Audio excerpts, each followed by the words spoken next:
musuh orang opat, hiji dunia, dua makhluk, tilu setan, nafsu jeung setan.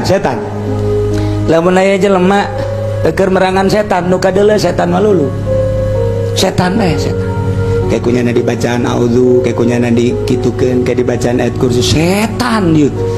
Kah keur leumpang ya setan teh guguli bedan we, sebab nu keur diperanganna setan.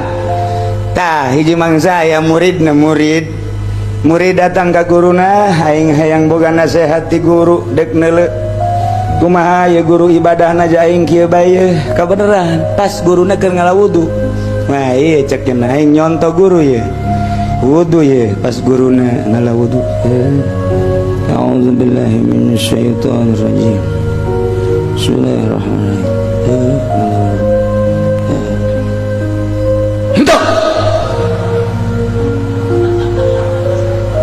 pas ka irung teh, hendak pas ka banget, hendak cak murid pun babacana gitunya. Guru babacana kieu amat sekalengan henteu kasukun henteu pas beres kata sia nu hitut cak muridna aya yang nurutan naon aya atuh lamun ku aing diturutan wudu kos kitu berapa ya ke murid aing karena ditu bae gade henteu geus sanana sia nu hitut tekarti. Tah aing nanyakeun bae ka guru, mama ganjang caritana bae mah kula dek nanyakeun ka mama, aya teh mama ngolah wudu kitu amat, ulah diturutan sia bae na ngaji teh keur ieu di pondok nurutan aing henteu kula yang nurutan bae saya teh moal kuat sia ulah henteu kula mah ieu mah tadi bae dek nurutan jeung henteu mah sabodok kumaha mama bae ieu mah kumaha kula bae ngan eta tadi mama tah wudu kitu amat. Oh kieu sia mah lain deui sia bae nya. Mama mah begitu ka dia aya setan, cak setan teh teu sampurna teh caina henteu sia aing mah nyarekan ge setan.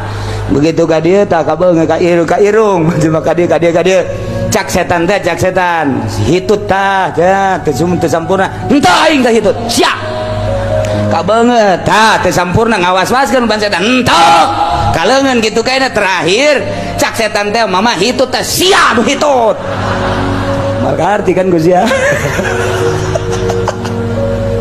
Aduh masih loba keneh cerita jeung setan ngan lantaran di tukang masih kana insyaallah iraha sekadar gambaran we manusia dunia nafsu jeung setan etalah nu kudu dibersihkan.